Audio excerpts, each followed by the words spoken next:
स्वागत है आप सभी का। दिन के 11 बज चुके हैं और आप देख रहे हैं समाचार। वक्त हो चला है हेडलाइंस का।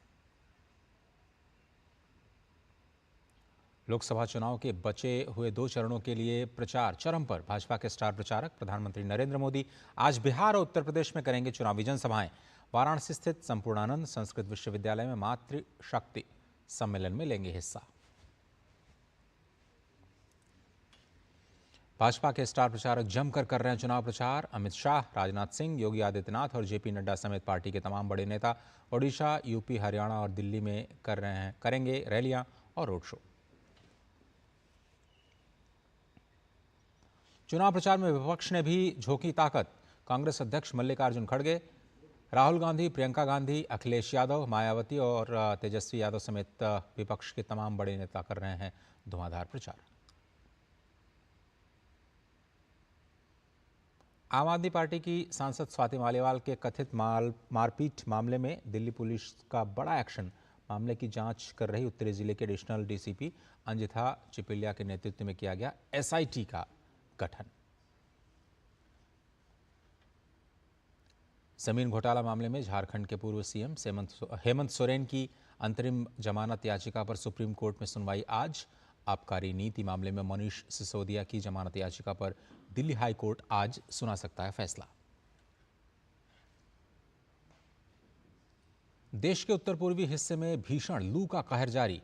राजस्थान, पंजाब, हरियाणा, दिल्ली एनसीआर और उत्तर प्रदेश में अगले 5 दिनों तक जारी रहेगी हीट वेव्स। दक्षिण भारत की ओर बढ़ा मानसून, 5 दिन तक भारी बारिश का ऑरेंज अलर्ट। ईरान के राष्ट्रपति इब्राहिम रईसी के निधन पर ईरान में 5 दिनों का शोक। अंतिम संस्कार की रस्में आज से शुरू। भारत में भी आज 1 दिन का राजकीय शोक। 28 जून को ईरान में होगा राष्ट्रपति चुनाव। और इंडियन प्रीमियर लीग के पहले क्वालिफायर में आज कोलकाता नाइट राइडर्स और सनराइजर्स हैदराबाद होंगे आमने सामने। जीतने वाली टीम कटाएगी फाइनल का टिकट। हारने वाली टीम को फाइनल में पहुंचने का मिलेगा एक अंतिम मौका।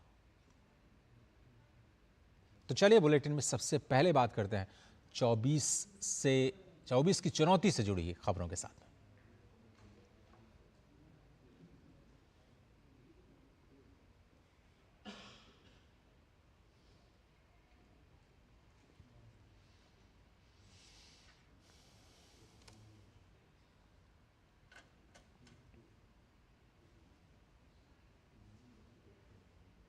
लोकसभा चुनाव के लिए अब सिर्फ 2 चरण के चुनाव बाकी हैं। प्रधानमंत्री नरेंद्र मोदी समेत भाजपा के दिग्गज नेता आज भी धुआंधार प्रचार में जुटे हैं। प्रधानमंत्री नरेंद्र मोदी आज बिहार और उत्तर प्रदेश में प्रचार की कमान संभाल रहे हैं। बिहार में पीएम की पहली सभा सुबह 11 बजे पूर्वी चंपारण में होगी। यहाँ बीजेपी के राधा मोहन सिंह चुनाव मैदान में हैं और उनके खिलाफ लालू यादव ने राजेश कुशवाहा को टिकट देकर मुकाबले को थोड़ा रोचक बना दिया है। 2019 में राधा मोहन सिंह ने कांग्रेस के आकाश प्रसाद सिंह को हरा दिया था। पीएम की अगली रैली दोपहर 12:30 बजे महाराजगंज में होगी। यहां एनडीए के बीजेपी प्रत्याशी जनार्दन सिंह सिग्रीवाल चुनाव लड़ रहे हैं।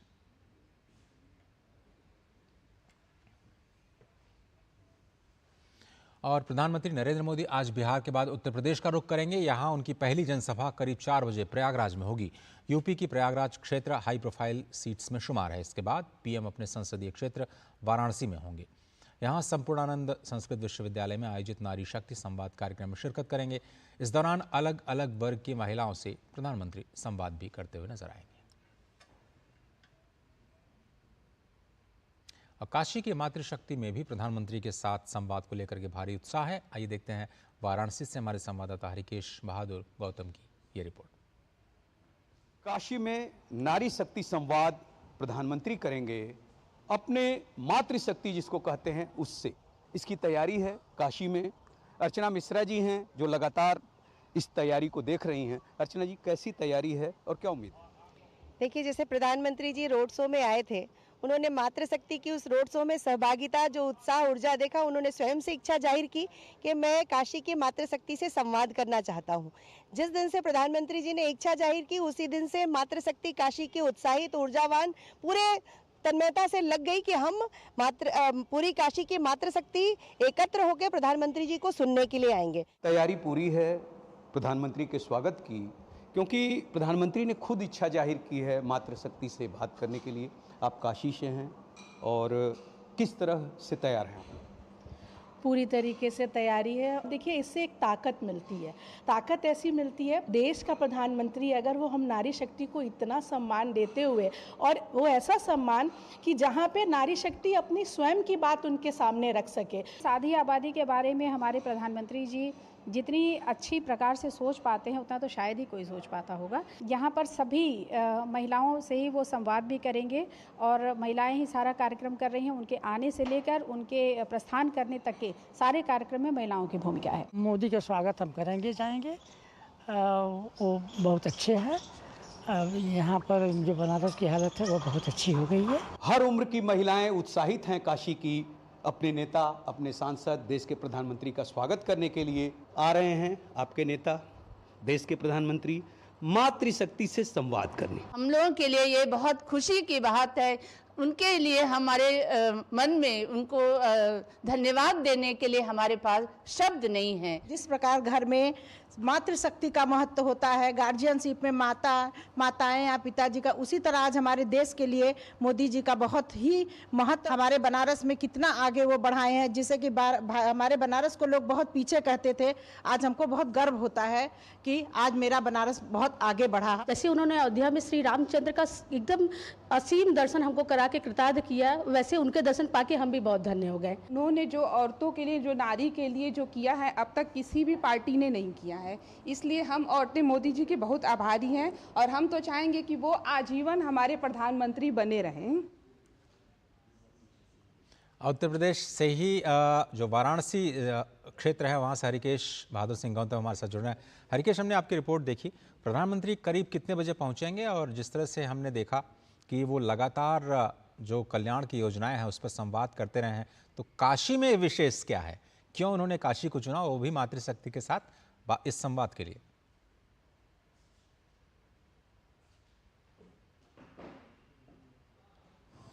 देखिए अजय, आप तो कई बार काशी आ चुके हैं, काशी तमिल संगमम हो। सबसे बड़ी बात है काशी विश्वनाथ धाम कॉरिडोर का जब जो लोकार्पण किया था प्रधानमंत्री ने, तो आप कमेंट्री कर रहे थे। तो जो मैं इसलिए आपसे ये जिक्र कर रहा हूं कि आपके माध्यम से, अपने चैनल के माध्यम से जो कार्य हुए हैं काशी में, प्रधानमंत्री ने सांसद के तौर पर, भारत के प्रधानमंत्री के तौर पर जो कार्य किए हैं वो आपने भी देखा है और मैं तो देख ही रहा हूं। रही बात मातृशक्ति संवाद सम्मेलन की, जो आज 5:30 बजे के करीब प्रधानमंत्री यहां पहुंचेंगे सायं, और संपूर्णानंद संस्कृत विश्वविद्यालय में यह आयोजित किया गया है। इसके पहले अजय मैं आपको याद दिलाऊं कि नारी शक्ति अधिनियम बिल जब आया था तो उसके बाद प्रधानमंत्री ने पहला जो दौरा किया वो काशी का किया, और उसी संपूर्णानंद संस्कृत विश्वविद्यालय में उन्होंने महिला शक्ति से संवाद किया। महिला शक्ति ने उनका अभिनंदन किया, महिला शक्ति ने नारी अधिनियम शक्ति बिल लाने के लिए उनका स्वागत किया, अभिनंदन किया, उनका धन्यवाद किया। अब चूंकि यहां से सांसद के तौर पर चुनाव लड़ने के लिए उन्होंने नामांकन दाखिल किया है, और जब नामांकन दाखिल करने के बाद रुद्राक्ष कन्वेंशन सेंटर में वो गए और जो पदाधिकारी हैं, भारतीय जनता पार्टी के कार्यकर्ता हैं, उनको जब उन्होंने संबोधित किया तो प्रधानमंत्री ने खुद से इच्छा जाहिर की कि मैं मातृशक्ति से संवाद करना चाहता हूं, उनके साथ बातचीत करना चाहता हूं। और जैसे मोदी जी को, यहाँ के सांसद और देश के प्रधानमंत्री को मातृशक्ति पे भरोसा है, वैसे ही मातृशक्ति को मोदी जी पे भरोसा है। इसलिए आज ये जो मातृशक्ति संवाद है, अपने आप में जो काशी की महिलाएं हैं, इसके आसपास के जिलों की महिलाएं हैं, उनमें उत्साह है, उनमें उमंग है, उनमें आशा है, क्योंकि ऐसे बहुत से कार्य किए हैं प्रधानमंत्री ने। आप हमारे साथ बने रहिए, आप हमारे साथ बने रहिए। महिलाएं आत्मनिर्भर बनी हैं, उनके पास जो है अपना हरिकेश, आप हमारे साथ बने रहिए और अब सीधे चलेंगे हम बिहार के मोतिहारी, जहां पर इस वक्त प्रधानमंत्री नरेंद्र मोदी एक जनसभा को संबोधित कर रहे हैं। उसके बाद वापस हरिकेश के पास आएंगे। ये प्रहार होगा तुष्टीकरण की राजनीति पर, ये प्रहार होगा टुकड़े टुकड़े गैंग पर, ये प्रहार होगा समाज को लड़ाने वाली गंदी सोच पर, ये प्रहार होगा सनातन को गाली देने वाली विकृत मानसिकता पर ये प्रहार होगा अपराधी माफिया जंगल राज पर। ये प्रहार होगा महिला विरोधी मानसिकता पर। साथियों, यहां चंपारण में पूज्य बापू ने सत्याग्रह और स्वच्छाग्रह का प्रयोग किया था। आजादी के बाद इसी से प्रेरणा लेकर कांग्रेस को देश में सफाई के लिए आंदोलन करना चाहिए था। पूज्य बापू की स्वच्छता की जो अपेक्षा थी, देश में स्वच्छता एक संस्कार बनाकर बापू को सबसे बड़ी श्रद्धांजलि देने का उन लोगों को अवसर मिला था। लेकिन उन्होंने सत्ता में आने के पहले दिन ही बापू को पूरी तरह छोड़ दिया, बापू के विचारों को छोड़ दिया, बापू के आचारों को छोड़ दिया, बापू के आदर्शों को छोड़ दिया। और उन्होंने क्या किया? उन्होंने अपना सारा ध्यान सिर्फ और सिर्फ एक परिवार को आगे बढ़ाने पर जोर लगा दिया। कांग्रेस और उसके साथियों ने मिलकर देश के 60 साल बर्बाद कर दिए।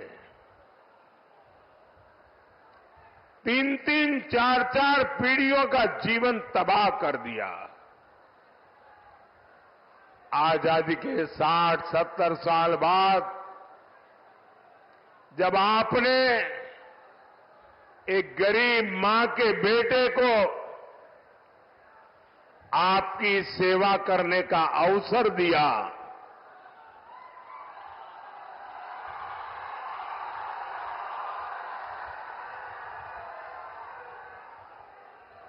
और 60-70 साल बाद जब मोदी आया, तब घर घर शौचालय पहुंचा।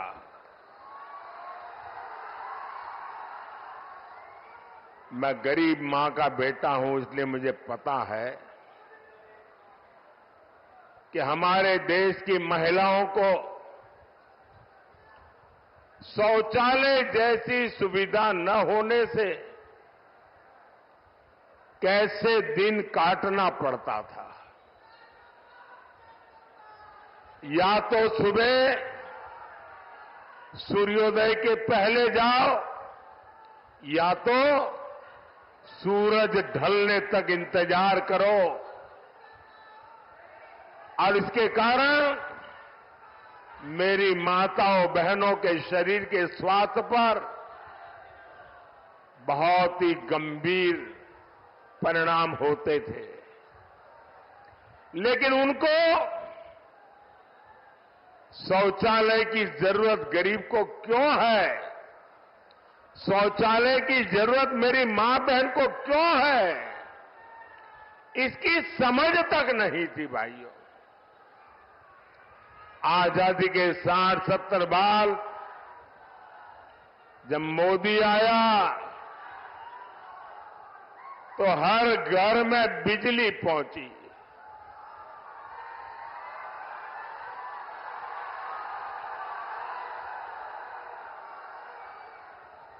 ये मोदी है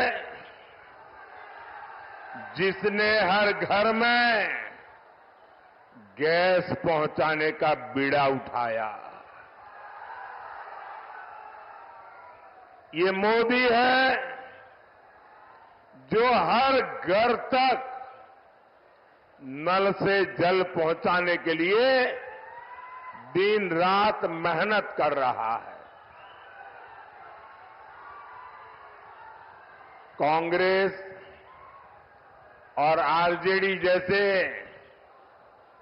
उसके साथियों ने आपको सिर्फ और सिर्फ तरसा कर रखा।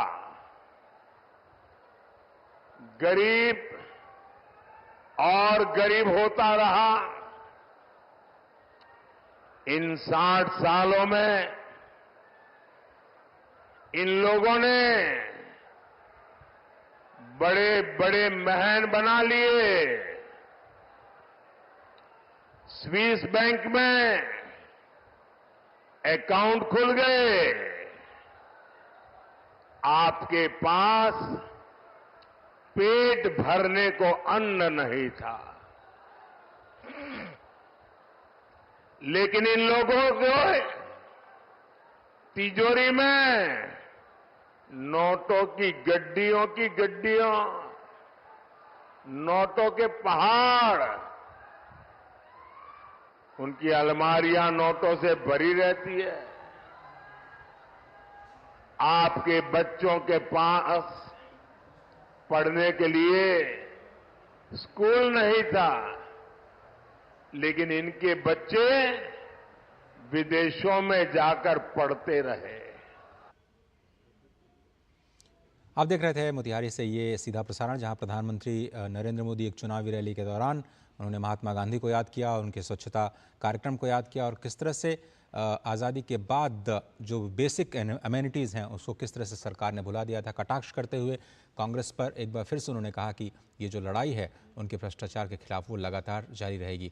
और महिला सशक्तिकरण का भी मुद्दा उन्होंने वहाँ पर उठाया और माताओं बहनों के अस्मिता के लिए जो शौचालय बनाए गए 11 करोड़ से ज़्यादा, उसका भी जिक्र करते हुए आज फिर से उन्होंने मोतिहारी में संबोधित किया, खासतौर पर महिलाओं को। और अगर महिलाओं की ही बात करें तो वापस अपने पहले की कहानी, जो हम काशी की बात कर रहे थे संपूर्णानंद विश्वविद्यालय में, आज जो मातृशक्ति के साथ संवाद होने जा रहा है, वापस एक बार फिर से चलते हैं हरिकेश बहादुर सिंह के पास। हरिकेश बहादुर गौतम जी इस वक्त हमारे साथ बने हुए हैं। हरिकेश जी, एक बार फिर से स्वागत है आपका। हम बात कर रहे थे कि किस तरह से महिलाएं उत्साहित हैं और प्रतीक्षा कर रही हैं प्रधानमंत्री नरेंद्र मोदी की, लेकिन प्रधानमंत्री ने भी कहा कि काशी के साथ मेरा जो संबंध है वो माँ गंगा की वजह से है। बार बार वो अपनी माँ को याद करते हैं, माँ गंगा को बताते हैं कि अब उन्होंने गोद ले लिया है और काशी के साथ काशी को एक दूसरी माँ मानते हैं। तो इस लिहाज से उनका जो लगाव है मातृशक्ति की तरफ और भी ज़्यादा बढ़ जाता है। और मुझे लगता है कि आज कुछ न कुछ ज़रूर देश को भी संदेश देने का प्रयास करेंगे।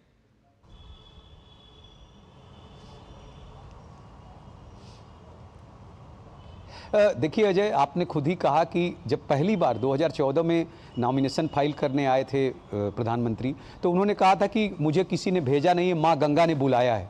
लेकिन अभी कुछ दिन पहले जब आए थे तो उन्होंने कहा कि माँ गंगा ने मुझे गोद ले लिया है। तो देखिए, माँ का रिश्ता जो होता है वो सबसे ज़्यादा आप कह सकते हैं कि इसकी तो मतलब आप कर ही नहीं सकते कि इन शब्दों से तो आप व्याख्या नहीं कर सकते हैं माँ से जो रिश्ता होता है। और चूंकि यहाँ कहा जाता है जी, तो मुझे भी नहीं मिल रहे हैं, इसलिए मुझे कहना पड़ा। और दूसरी बात अजय यह कि जो महिला होती है ना, वो जब माँ का उसके भाव जब आ जाता है तो पुत्रवत भाव जो है वो विह्वल कर देता है किसी को भी। और काशी की जो महिलाएं हैं, चूंकि मातृशक्ति का जिक्र किया है प्रधानमंत्री ने, तो उस हर महिला में, चाहे वो किसी उम्र की हो, किसी वर्ग की हो, उसके अंदर वो भाव दिखाई दे रहा है।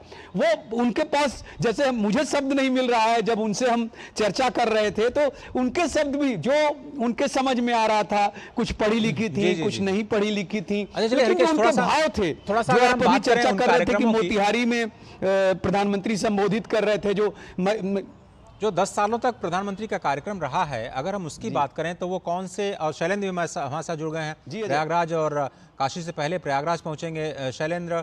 लेकिन मैं आपसे ये समझने की कोशिश कर रहा हूँ हरकेश जी की जो ज़मीन पर वाराणसी में, काशी में जो योजनाएं लागू की गई हैं, खासतौर पर महिलाओं से जुड़ी हुई, चाहे किसानों की बात करें या फिर डेयरी प्रोडक्ट्स के साथ जुड़े हुए एसएचजीज को सशक्त करने की बात है, कितना असर आपको ज़मीन पर दिखा और महिलाएं कितना कनेक्टेड पाती हैं पीएम मोदी को कार्यक्रमों के क्रियान्वयन के लिहाज से?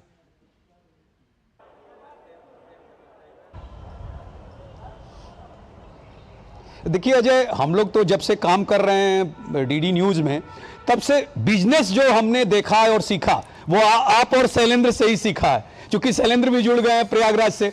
और उस बिजनेस का बुलेटिन जब आप करते थे और हम लोग लाइव कराने के लिए उपस्थित रहते थे पैनल पर, तो उसमें बहुत सी चीजें हम लोगों ने देखी और उत्सुकता बस जाना भी, चूंकि मैं अर्थशास्त्र का भी विद्यार्थी रहा हूं। तो यहां पर जो मैंने देखा, जैसे वाणिज्य मंत्रालय की एक संस्था है एपीडा, वो कृषि उत्पाद जो वाराणसी और इसके आसपास के हैं उनको निर्यात कराने के लिए मदद करता है। यहाँ की जो महिलाएं हैं, कृषक महिलाएं हैं, वो एफपीओज की सदस्य हैं। तो यहाँ के कई कृषि उत्पाद लगातार निर्यात हो रहे हैं, एपीडा के माध्यम से विदेशों में जा रहे हैं, जैसे आम है, मिर्च है और सिंघाड़ा है, गुलाब के फूल हैं, गेंदे के फूल हैं, इसके अलावा लीची, जो जहां प्रधानमंत्री हैं उस क्षेत्र की लीची भी बनारस से या पटना से जा रही है विदेशों में। इसके अलावा जो ड्रोन दीदी का कॉन्सेप्ट प्रधानमंत्री लाए, उसमें भी कई महिलाएं जो ड्रोन के बारे में सीखकर कृषि कार्य से जुड़ी हैं। लखपति दीदी, यह भी एक कॉन्सेप्ट प्रधानमंत्री का लाया हुआ है, उसमें भी महिलाएं मेरे साथ बने रही है। शैलेंद्र के पास चलते हैं। शैलेंद्र प्रयागराज से जुड़े हुए हैं। शैलेंद्र, प्रयागराज की सीट, महीने पहले प्रधानमंत्री जब आए थे तो प्रयागराज की सीट पर वो कौन से मुद्दे हैं जिसे प्रधानमंत्री आज प्रयागराज के मन से उठा सकते हैं? बहुत ही इंपॉर्टेंट सीट कही जा रही है और इस बार भी बीजेपी न केवल प्रयागराज बल्कि फूलपुर जैसे जो आसपास के इलाके हैं वहां भी बड़े दमखम के साथ इस लड़ाई को लड़ रही है। ये देखिए, अपने संसदीय क्षेत्र काशी जाने से पहले प्रधानमंत्री नरेंद्र मोदी संगम नगरी आएंगे, इलाहाबाद, प्रयागराज आएंगे, जो पहले इलाहाबाद के नाम से जाना जाता था। यहाँ पर आप देखें जो लोकसभा है, एक इलाहाबाद लोकसभा और बगल में फूलपुर, तो उसके लिए एक जनसभा यहाँ पर रखी गई है। निश्चित तौर पर हमारे सहयोगी हरकेश बहादुर तमाम जो एपीडा के काम हैं, जो किसानों को जो मजबूत बनाने के जो फैसले के लिए गए, उनकी चर्चा कर रहे थे। किस तरह से करोड़ों लखपति दीदी बनाने की योजना है मोदी सरकार की, बीजेपी ने अपने घोषणा पत्र में इस बात को रखा है, उस बात की चर्चा कर रहे थे। लेकिन हम जानते हैं कि जब चुनावी सभाएं होती हैं तो इस बात पर भी बहुत चर्चा होती है कि कैसे राजनीतिक समीकरण है, और जब दल चुनाव लड़ते हैं तो सीट वाइज भी समीकरण और क्या क्या मुद्दे हैं, इस पर बहुत चर्चा होती है। तो निश्चित तौर पर विकास एक बहुत केंद्र बिंदु है। वो काशी में तो निश्चित तौर पर हम देख रहे हैं कि विपक्षी दल के शीर्ष शैलेंद्र, आपको लगता है प्रयागराज में एक बार फिर से कुंभ की तैयारियां शुरू हो गई हैं, तो प्रधानमंत्री मोदी कुंभ का जिक्र करेंगे, बुनियादी ढांचे का जिक्र करेंगे, जिस तरह से वहां पे बहुत ज्यादा, बिल्कुल, और थोड़ा सा गर्मी का भी हाल बताइए। मैं उसी पे आ रहा था। जी मैं कि आप देखिए कि यहाँ पर कितना बेहतर सफलतापूर्वक कुंभ के आयोजन किए गए जब से योगी सरकार राज्य में आई, और इसके साथ ही साथ बड़ी परियोजनाओं पर काम हुआ है। आप देखें पूरे रीजन में, पूर्वी उत्तर प्रदेश में आप गोरखपुर से लेकर अगर काशी तक देखें, जो नए हाईवे की लिंक हाईवे का निर्माण हो, तो इसका एक बहुत सकारात्मक प्रभाव बीजेपी को लगता है कि मतदाताओं के मन में है कि किस तरह से इस संगम नगरी के विकास को आगे ले जाने की कोशिश की गई है। प्रधानमंत्री नरेंद्र मोदी जरूर इस संगम नगरी में यहाँ की जो विशेषता है, इस नगरी की जो खासियत है, उसका जिक्र कर सकते हैं। यहाँ पर अगर आप देखें जो लड़ाई है उसमें आप देखें तो बीजेपी ने इस बार केसरीनाथ त्रिपाठी के जो परिवार से जुड़े उनके बेटे को चुनाव मैदान में उतारा है। साथ ही साथ यहाँ पर उज्जवल रमण सिंह हैं जो रेवती रमण सिंह के बेटे हैं, समाजवादी पार्टी और कांग्रेस गठबंधन से। ये इसलिए बहुत महत्वपूर्ण सीट रही है कि पिछली बार रीता बहुगुणा जोशी जीती थी भारतीय जनता पार्टी से, इस बार बीजेपी ने उनका टिकट बदला है। तो सभी की निगाहें हैं कि बीजेपी तो कितना 2019 में मुझे याद आता है शैलेंद्र, जब अर्धकुंभ दिव्य कुंभ का आयोजन किया गया था, प्रधानमंत्री मोदी जब वहां पहुंचे थे संगम में स्नान करने के बाद वो अचानक पहुंचे और जो बिंद समाज है कि जो केवट समाज है उनके जो नुमाइंदे हैं उनका उन्होंने चरण पखारे और पूरी दुनिया को एक अलग से संदेश दिया। ऐसी दृश्य हमने काशी कॉरिडोर में श्रमिकों के साथ उनके व्यवहार में देखा। सबको साथ लेकर के जो चलने की एक प्रवृत्ति है प्रधानमंत्री मोदी की, आपको लगता है उसका जमीन पर असर दिख रहा है और सभी वर्गों के लोग बीजेपी या फिर उनकी नीतियों का समर्थन कर रहे हैं? देखिए, थोड़ा समय दीजिएगा अजय, इसमें देखिए दो पहलू है। पहली बात तो यह है कि प्रधानमंत्री नरेंद्र मोदी की अगुवाई में जो विकास योजनाएं हैं उसका फायदा सबसे ज्यादा उसी पिछड़े वर्ग, गरीब, वंचित वर्ग को मिल रहा है। राजभर, बिंद, निषाद समाज, वो एक पहलू है। आप आवास योजना उठाकर देख लें, आप लखपति दीदी, तमाम योजनाएं, पेंशन योजनाएं उठाकर देख लें। थोड़ा जल्दी करें, समय की कमी है जी। अंतिम पायदान पर खड़ा व्यक्ति है जो विकास की दौड़ में पिछड़ गया, उसको एक सहारा देने की कोशिश दिखती है। लेकिन ये सिर्फ आप विकास योजनाओं में नहीं देखें, आप राजनीतिक तौर पर भागीदारी में भी देखें तो संजय निषाद को साथ लाए हैं।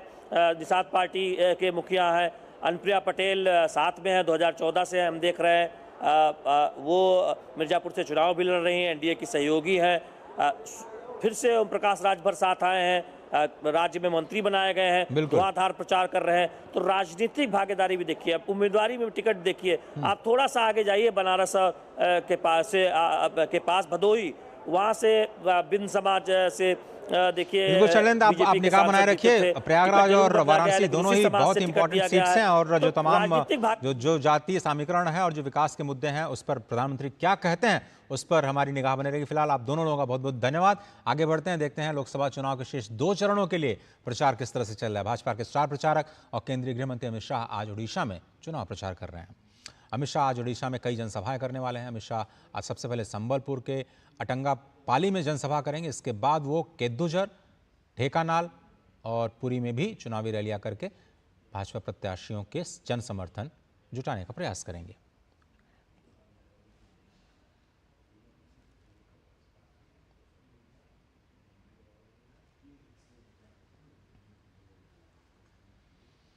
भारतीय जनता पार्टी के राष्ट्रीय अध्यक्ष जेपी नड्डा ने आज हरियाणा के रोहतक में एक रोड शो किया। रोड शो के दौरान हजारों की तादाद में लोग शामिल हुए। कुछ देर पहले की तस्वीरें भाजपा प्रत्याशी के समर्थन में लोगों से आशीर्वाद मांगते हुए जेपी नड्डा आज रोहतक में दिखे।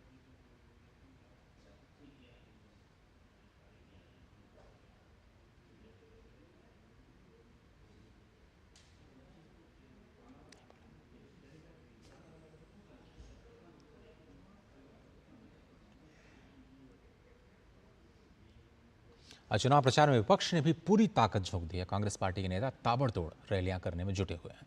कांग्रेस नेता राहुल गांधी आज झारखंड में चुनाव प्रचार करेंगे।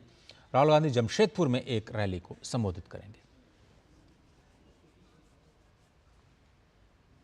वहीं कांग्रेस नेता प्रियंका गांधी और समाजवादी पार्टी के नेता डिंपल यादव आज प्रयागराज में एक साझा रोड शो करेंगी। कांग्रेस अध्यक्ष मल्लिकार्जुन खड़गे आज चंडीगढ़ में हैं और हरियाणा में चुनाव प्रचार कर रहे हैं। कांग्रेस अध्यक्ष हरियाणा के यमुनानगर में एक जनसभा को भी संबोधित करेंगे। साथ ही साथ वे चंडीगढ़ जाएंगे और एक प्रेस वार्ता में भी हिस्सा लेंगे। मल्लिकार्जुन खड़गे इसके बाद पटौदी में एक जनसभा को संबोधित करेंगे।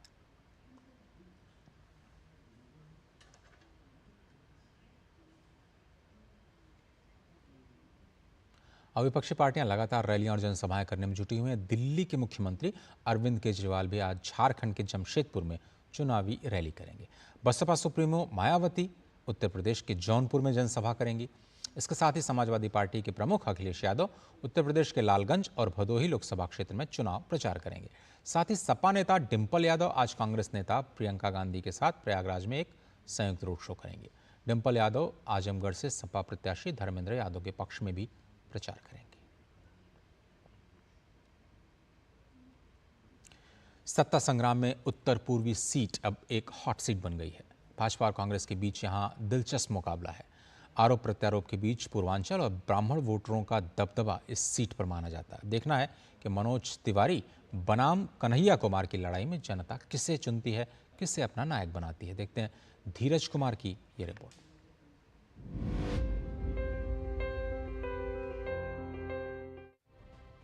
देश की सबसे घनी बसावट वाले उत्तर पूर्वी दिल्ली संसदीय क्षेत्र में लोगों की जिंदगी ठहरी हुई है। मुकुंदपुर में भारी ट्रैफिक में दम घुटता है तो कई इलाके सड़क, पानी, सीवेज की बाट जो रहे हैं। आम आदमी पार्टी के समर्थन से चुनावी मैदान में उतरे कांग्रेस के कन्हैया कुमार ने अनधिकृत कॉलोनियों के विकास, ट्रैफिक और डीडीए की अनदेखी को प्रमुख चुनावी मुद्दा बनाया है। खासकर युवाओं को जोशीले भाषणों से लामबंद करने में जुटे हैं कन्हैया कुमार। इस क्षेत्र के लोगों की दो बड़ी समस्याएं हैं। पहली समस्या ये है कि डीडीए की मनमानी चल रही है। डीडीए जो है कभी भी किसी का भी घर तोड़ देती है ये बोल करके कि ये अवैध कॉलोनी है। जो घर तोड़ती नहीं है उसको अंधेरे में रखती है। जो है एनओसी देने के नाम पर जो है लोगों को बिजली का कनेक्शन नहीं मिलता है। सड़कें जहां पे टूटी हुई हैं वहां पर एनओसी नहीं दिया जाता है।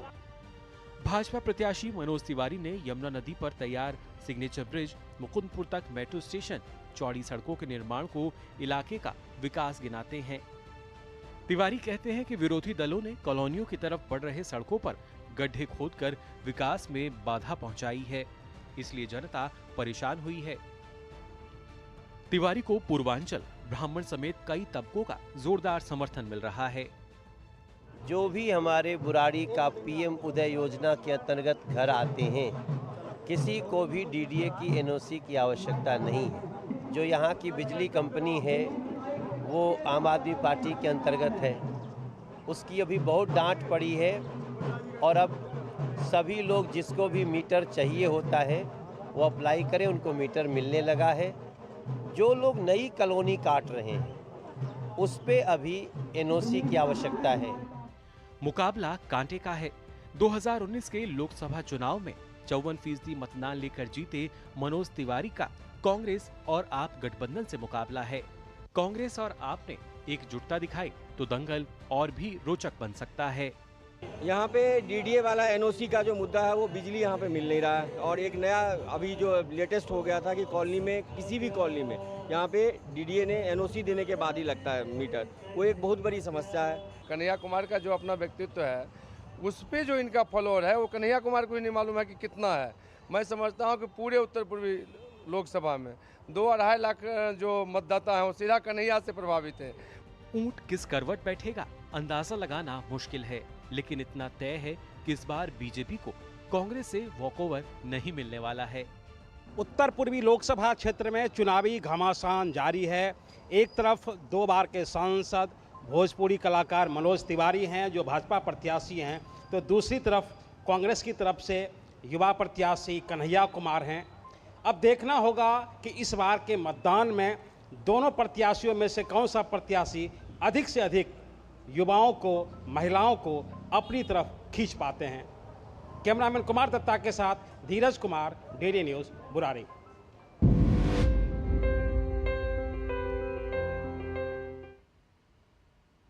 जम्मू कश्मीर के बारामूला की खबर आपको दिखाते हैं, जहां 5वें चरण के चुनाव में रिकॉर्ड मतदान हुआ और 40 सालों का रिकॉर्ड टूट गया।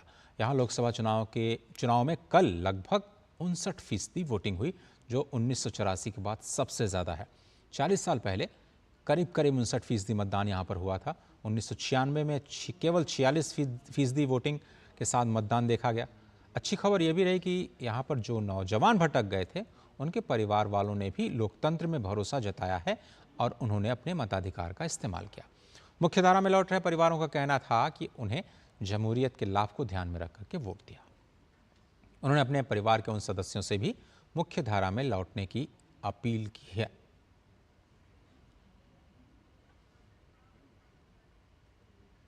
बारामूला में रिकॉर्ड मतदान पर प्रधानमंत्री नरेंद्र मोदी ने वहां के मतदाताओं को बधाई दी है।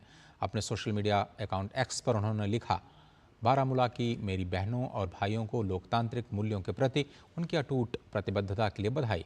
इस तरह की सक्रिय भागीदारी एक अच्छा चलन है।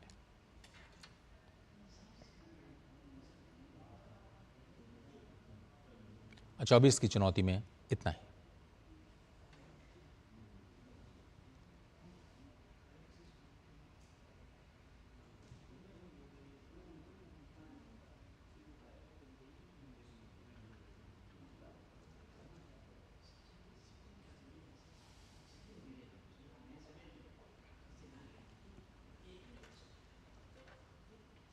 आम आदमी पार्टी के राज्यसभा सांसद स्वाति मालीवाल से कथित मारपीट मामले में दिल्ली पुलिस ने बड़ा कदम उठाया।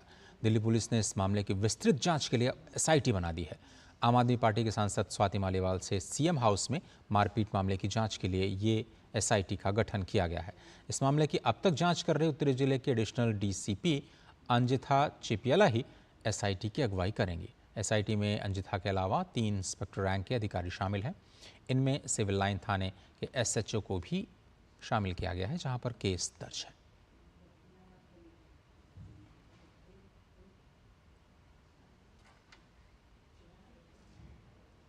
और दिल्ली शराब नीति के आरोपी अरविंद केजरीवाल और के कविता के खिलाफ कई और भी मामले चल रहे हैं। इस बीच ईडी ने विशेष अदालत से कहा है कि दोनों के खिलाफ मुकदमा चलाने के लिए पर्याप्त सबूत है। ईडी की यह दलील उनकी सप्लीमेंट्री चार्जशीट के समर्थन में है। राउज एवेन्यू कोर्ट में भी इस मुद्दे पर आज दलीलें सुनी जाएंगी। के कविता 2 जून तक न्यायिक हिरासत में है। सप्लीमेंट्री चार्जशीट में के कविता के अलावा अन्य 3 नाम और भी हैं। अदालत कविता सहित अन्य के खिलाफ दाखिल आरोप पत्र पर सुनवाई कर रही है। उसके बाद केजरीवाल और आम आदमी पार्टी के खिलाफ चालान पर सुनवाई की जाएगी।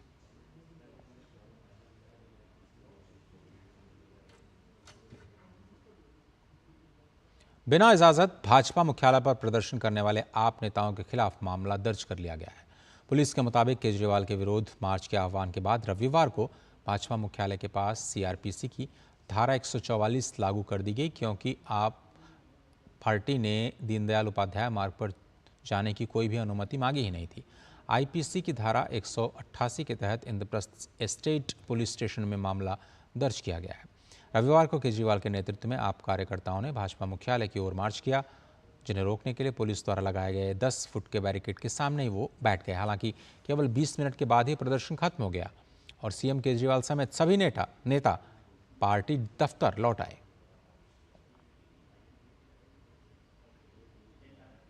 और आम आदमी पार्टी की मुश्किलें कम होने का नाम नहीं ले रही हैं। अब आम आदमी पार्टी पर एक बड़ा आरोप लगा है। ईडी की रिपोर्ट के अनुसार 2016 में कनाडा में आम आदमी पार्टी के फंड जुटाने के कार्यक्रम के दौरान जुटाई गई धनराशि पार्टी के मौजूदा विधायक दुर्गेश पाठक के खाते में भेजी गई थी। ईडी के सूत्रों के अनुसार केंद्रीय गृह मंत्रालय को सौंपी गई रिपोर्ट में ईमेल बातचीत के साक्ष्य शामिल हैं, जो भगवंत तूर के जरिए पाठक और आप सदस्य कपिल भारद्वाज को $29,000 के सीधे हस्तांतरण का संकेत देते हैं। ईडी के एक सूत्र ने कहा कि दानकर्ता और दान राशि का विवरण देने वाली डेटा शीट कनाडा में आप स्वयं सेवकों की ओर से ईमेल के जरिए आप ओवरसीज इंडिया को भेजी गई थी। हालांकि इनके नाम पार्टी के आधिकारिक रिकॉर्ड में नहीं है, जो जानबूझकर छिपाए गए हैं। सूत्रों ने कहा कि 30 जनवरी 2016 को टोरंटो में एक अन्य कार्यक्रम के दौरान कुल $11,786 जुटाने का दावा किया गया था। ईडी के सूत्र ने कहा कि इस राशि में से $3,821 को कार्यक्रम के आयोजन के खर्च के रूप में बताया गया, जबकि $7,955 को छोड़ दिया गया। ये बची हुई रकम 11 AAP कनाडा स्वयंसेवकों के पासपोर्ट का उपयोग करके आप इंडिया के IDBI बैंक खाते में डाली गई थी। संसद और संसद परिसर में स्थित अन्य भवनों की सुरक्षा की कमान अब पूरी तरह से सेंट्रल इंडस्ट्रियल सिक्योरिटी फोर्स यानी CISF ने संभाल ली है। पिछले साल 13 दिसंबर को नए संसद भवन की सुरक्षा में चूक मामले के बाद CISF को सुरक्षा का ये जिम्मा दिया गया है। CISF के 3300 से ज़्यादा जवान और अधिकारी संसद की सुरक्षा में 24 घंटे तैनात रहेंगे।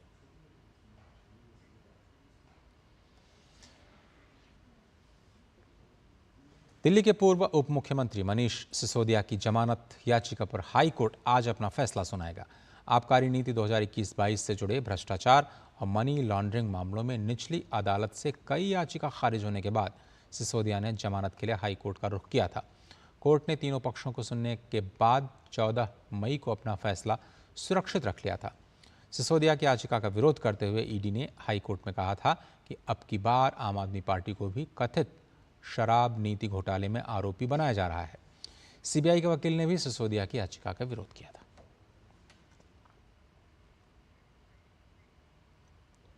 झारखंड के पूर्व मुख्यमंत्री हेमंत सोरेन की अंतरिम जमानत याचिका पर आज सुप्रीम कोर्ट सुनवाई करेगा। सोरेन ने लोकसभा चुनाव में प्रचार के लिए जमानत दिए जाने की मांग की है। इससे पहले कल ईडी ने हलफनामा दायर कर सोरेन को अंतरिम जमानत दिए जाने का विरोध किया था। धन शोधन मामले में पहले ही झारखंड हाईकोर्ट सोरेन की जमानत याचिका को खारिज कर चुका है। इसके खिलाफ ही सोरेन ने अब सुप्रीम कोर्ट का रुख किया था।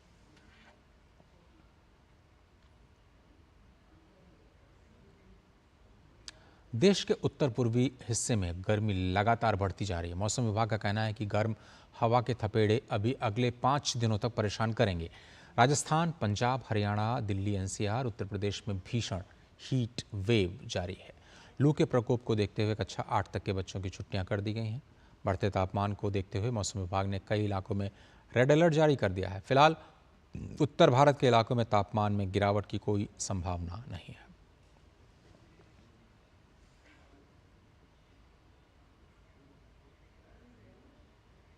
और हमारे साथ सुयश जुड़ेंगी नई दिल्ली से और अर्निशा जयपुर से जुड़ेंगी इस बड़ी खबर पर और भी इनपुट देने के लिए।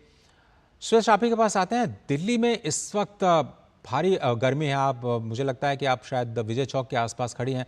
अभी क्या माहौल है और कितने दिनों तक ये परेशानी जारी रहेगी?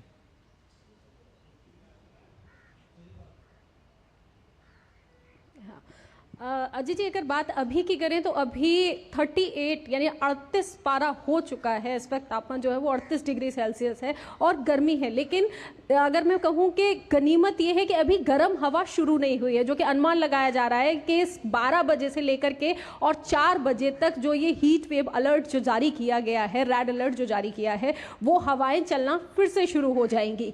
गर्मी के हालात बुरे हैं और अब कहा जा रहा है, अगर वैज्ञानिकों की माने तो कि लगभग 5 दिन तक यही स्थिति बनी रहेगी, क्योंकि अभी तक जो मानसून है उसकी कोई भी पिक्चर क्लियर नहीं हो रही है। अभी गर्मी की स्थिति बहुत ज़्यादा है। सुबह होते ही अगर कहें तो जैसे ही धूप निकलती है वैसे ही लोगों का पसीना शुरू हो जाता है। अभी हालात ऐसे बने हुए हैं, एडवाइजरी जारी की गई है, चाहे बुजुर्ग हो या बच्चे हो, कि उनको जब तक बहुत ज़रूरी ना हो उनको घर से बाहर ना निकाला जाए। खास ही जो लोग बाहर निकल रहे हैं उनके लिए भी कहा जा रहा है। यहाँ हम लोग देख रहे हैं काम की वजह से लोग बाहर आ रहे हैं तो पूरा प्रिकॉशन ले रहे हैं और पल पल पे पानी पीने की कोशिश करते हैं कि पानी ले, जहां उन्हें छाया मिल सके वहां छाया ले, क्योंकि इस वक्त हालात जो हैं वो गर्मी के बहुत ज्यादा खराब हैं और आगे भी अगर बारिश नहीं होती है तो हालात बिगड़ने के चांसेस हैं। जयपुर से अर्निशा हमारे साथ जुड़ रहे हैं। जयपुर में इस वक्त क्या हालात हैं और बहुत सारे इलाके ऐसे हैं अर्निशा जहां पर पारा बहुत उच्चतम मेरे ख्याल से चला जाता है, पूरे देश में सबसे ज्यादा उच्चतम स्तरों पर जाता है। तो ऐसे में राजस्थान ने क्या तैयारी किया, खासतौर पर राज्य सरकार की बात करें तो?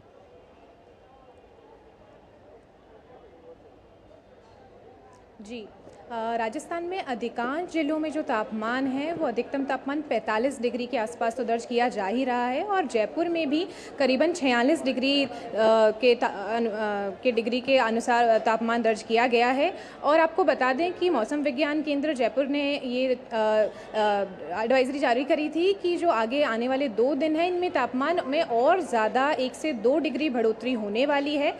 और बात करें अगर हम रात की भी, तो दिन का तापमान है कि दिन में जो सबसे ज़्यादा मैक्सिमम टेम्परेचर रहता है वो 45-46 हो रहा है, पर जो रात का तापमान है वो तो माना जाता है कम हो जाता है। परंतु मौसम विज्ञान केंद्र जयपुर का ये कहना है कि रात के तापमान में भी 10 से 12 डिग्री तक की बढ़ोतरी हो सकती है और आने वाले 5 दिनों तक इतनी ही गर्मी रहने वाली है। जी, अगले 5 दिनों तक वहाँ भी दिक्कतें हो रही हैं, लेकिन सुयश, यहाँ पर बच्चों के लिए काफ़ी मुश्किल हो जाती हैं धूप में निकलना, क्योंकि छुट्टियों का मौसम है तो वो ज़िद करते हैं कि बाहर चलिए अपने परिवार के साथ, कि थोड़ा घूमने चलते हैं। ऐसे में क्या 4-5 दिन निकलना बिल्कुल ही आप एडवाइस करेंगे बिल्कुल ना निकलें, क्या है, और कैसे फिर अपने आप को ठंडा करें लोग? जी, मौसम विज्ञान बिल्कुल आपने बिल्कुल सही कहा, यही राय है कि अर्निशा, ये सवाल श्रेयस से अगर मुश्किल होता है, क्योंकि ये एक तरफ ये छुट्टियों का भी मौसम है, देखिए कहा जाए तो। जी, श्रेयस प्लीज बोलिए।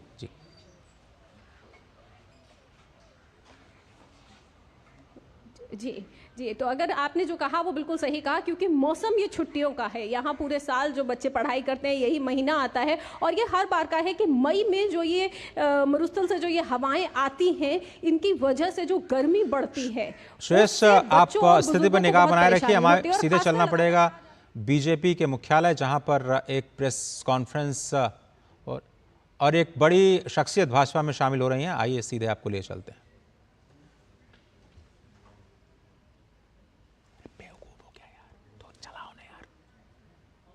मनीष सिसोदिया की जो न्यायिक हिरासत है 31 मई तक बढ़ गई है। ये बड़ी खबर आ रही है इस वक्त राउज एवेन्यू कोर्ट से। हिरासत मनीष सिसोदिया की 31 मई तक बढ़ी है।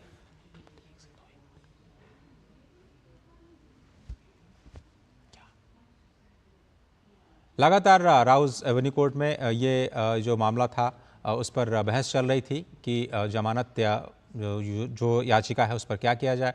मनीष सिसोदिया के साथ साथ जो दूसरे लोग भी हैं इसमें आरोपी, उनके खिलाफ भी जो चार्जशीट दाखिल की गई थी, अब मनीष सिसोदिया पर ये एक बार फिर से बड़ा फैसला आया है कि उनकी जो न्यायिक हिरासत है 31 मई तक बढ़ा दी गई है। यानी राहत मिलती हुई नजर नहीं आ रही है मनीष सिसोदिया को। इस बड़ी खबर पर हमारी निगाह लगातार बनी रहेगी और जो जानकारियां आएंगी। और अब इस वक्त वो जो खबर जो हम आपको बता रहे थे कि बीजेपी मुख्यालय, जहां पर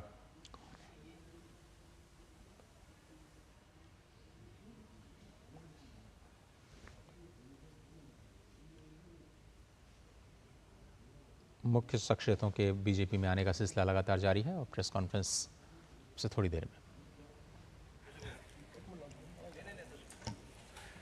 में। जगबीर सिंह जी, मैं आपसे आग्रह करूंगा कि आप मीडिया के समक्ष कुछ अपनी बातें रखें।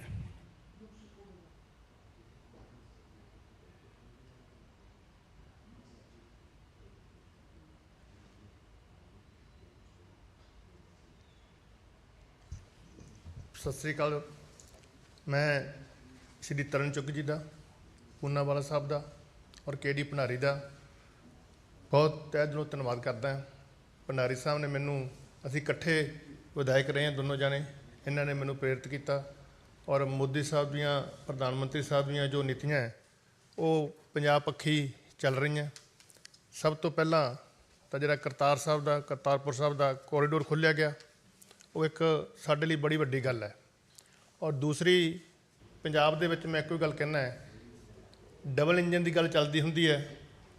मैं बड़े अफसोस नाल कहना है कि साडा पंजाब दा जिहड़ा इंजन एक चल रहा है वो भी पूरा काम नहीं कर रहा है।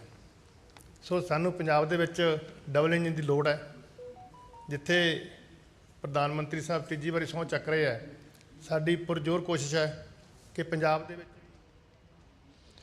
और जगबीर सिंह बराड़ जो कि पंजाब से आते हैं आम आदमी पार्टी के, अब उन्होंने बीजेपी ज्वाइन कर ली है। और बारिश ने भारत के दक्षिणी छोर पर दस्तक दी। अभी हम गर्मी की खबर आपको दिखा रहे थे, अब दक्षिण भारत चलें तो वहाँ पर बारिश शुरू हो गई। मौसम विभाग के अनुसार दक्षिण पश्चिमी मानसून मालदीव और बंगाल की खाड़ी के दक्षिणी हिस्से, निकोबार द्वीप समूह और दक्षिणी अंडमान के कुछ हिस्सों की ओर बढ़ गया है। इस बीच देश के दक्षिणी हिस्सों में अगले 5 दिनों के दौरान भारी बारिश होने के लिए ऑरेंज अलर्ट जारी किया गया है। तमिलनाडु, पुदुचेरी, कराईकाल, माहेतटी और दक्षिणी भीतरी कर्नाटक में शुक्रवार तक भारी बारिश होने की संभावना जताई गई।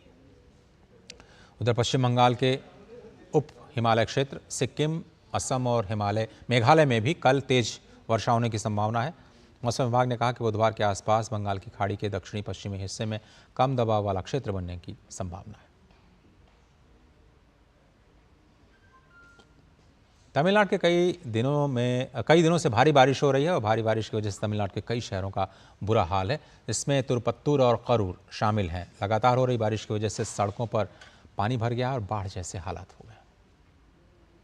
पानी लोगों के घरों के अंदर तक पहुंच गया है। तस्वीरें आप देख रहे हैं। बहुत दिक्कतों का सामना करना पड़ रहा है आम जनता को। तो मौसम के दो मिजाज, जहां पूर्वी हिस्से और उत्तरी हिस्से में भीषण लू की चपेट, तो आप देखिए दक्षिणी हिस्से में बारिश का कहर। भारत और फ्रांस के संयुक्त सैन्य अभ्यास शक्ति मेघालय के उमरोई में इस वक्त जारी है। अभ्यास के दौरान भारत और फ्रांस की टुकड़ी तालमेल के उच्च मानकों का प्रदर्शन कर रही है। भारतीय सेना की 90 कर्मियों वाली टुकड़ी का प्रतिनिधित्व मुख्य रूप से राजपूत रेजिमेंट की एक बटालियन के अलावा अन्य टुकड़ियों और सेवाओं के कर्मियों द्वारा किया जा रहा है। वहीं 90 कर्मियों वाली फ्रांसीसी टुकड़ी का प्रतिनिधित्व 13वीं फॉरेन लीजन हाफ ब्रिगेड के कर्मियों द्वारा किया जा रहा है। 13 मई को शुरू हुए संयुक्त अभ्यास के उद्घाटन समारोह में भारत में फ्रांस के राजदूत थियरी मथो और 51 सब एरिया के general officer commanding major general Prasanna Sudhakar Joshi शामिल हुए थे। भारत और फ्रांस के बीच ये जो शक्ति का 7वां एडिशन है, मल्टी डोमेन ऑपरेशन करने के लिए दोनों पक्षों की संयुक्त सैन्य क्षमता को बढ़ाने के उद्देश्य से शुरू किया गया है। युद्धाभ्यास शक्ति एक द्विवार्षिक प्रशिक्षण कार्यक्रम है जो बारी बारी से भारत और फ्रांस में आयोजित किया जाता है। इसका पिछला संस्करण नवंबर 2021 में फ्रांस में आयोजित किया गया था।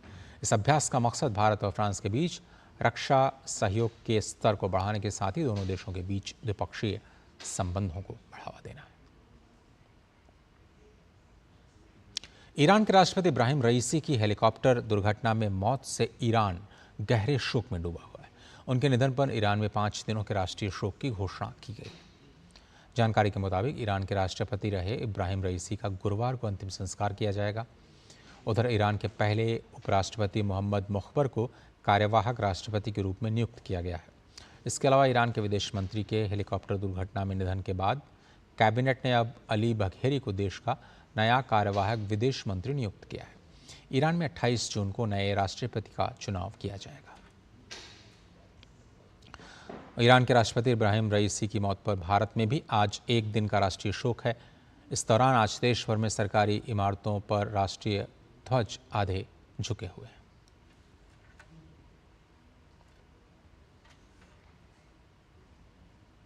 और अब बात कान फिल्म महोत्सव की। कान फिल्म महोत्सव जैसे जैसे आगे बढ़ रहा है, समारोह में फिल्में और उनसे जुड़ी गतिविधियां भी तेजी से बढ़ रही हैं।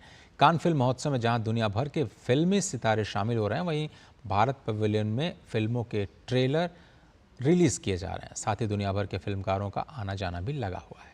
भारत पवेलियन में फिल्मकारों की बैठकों के कई सत्र आयोजित किए गए, जहां फिल्मकारों ने अपने विचार साझा किए।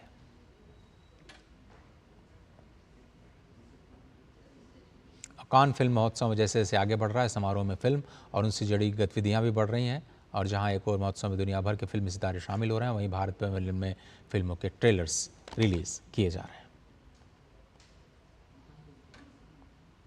देख रहे हैं कि रीजनल सिनेमा, छोटी बैनर्स की मूवी, ऐसे कई सारे मूवीज़ हैं, बड़े बैनर्स की मूवी, उनके पोस्टर्स और ट्रेलर्स लॉन्चेस हम भारत पवेलियन में देख रहे हैं। ऐसी एक सोशल कॉज के साथ में मूवी आई है सामने, जो गुजराती लैंग्वेज मूवी है हरना, जहां पर हम बात करते हैं एक गर्ल चाइल्ड एजुकेशन की।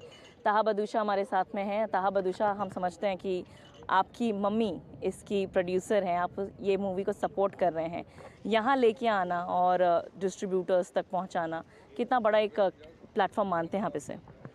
कांस तो वैसे भी बहुत बड़ा प्लेटफॉर्म है और यहाँ पे सारे लोग एक दूसरे की फिल्मों को देखना पसंद करते हैं, जानना पसंद करते हैं, बात करना पसंद करते हैं। तो I feel it's a great launch opportunity. और इंडिया पवेलियन में अभी जो हमने लॉन्च किया है, उनका बहुत बहुत धन्यवाद कि उन्होंने ये फिल्म सेलेक्ट की, क्योंकि उनके पास बहुत सारी फिल्में आती होंगी, पर ये गर्ल चाइल्ड एजुकेशन के बारे में है। और ये मेरी मम्मी सपोर्ट कर रही हैं, क्योंकि मम्मी जो हैं उनको पता है कि जब वो बीजापुर में थी, वो कर्नाटका से हैं, वहाँ पे कितना मुश्किल हुआ करता था।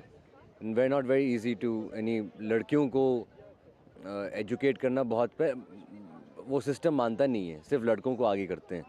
तो ये एक फिल्म है जहाँ पर हम लोग एक सोशल मैसेज फैलाने की कोशिश कर रहे हैं कि टीच योर गर्ल्स, क्योंकि आजकल लड़कियाँ ही रूल कर रही हैं।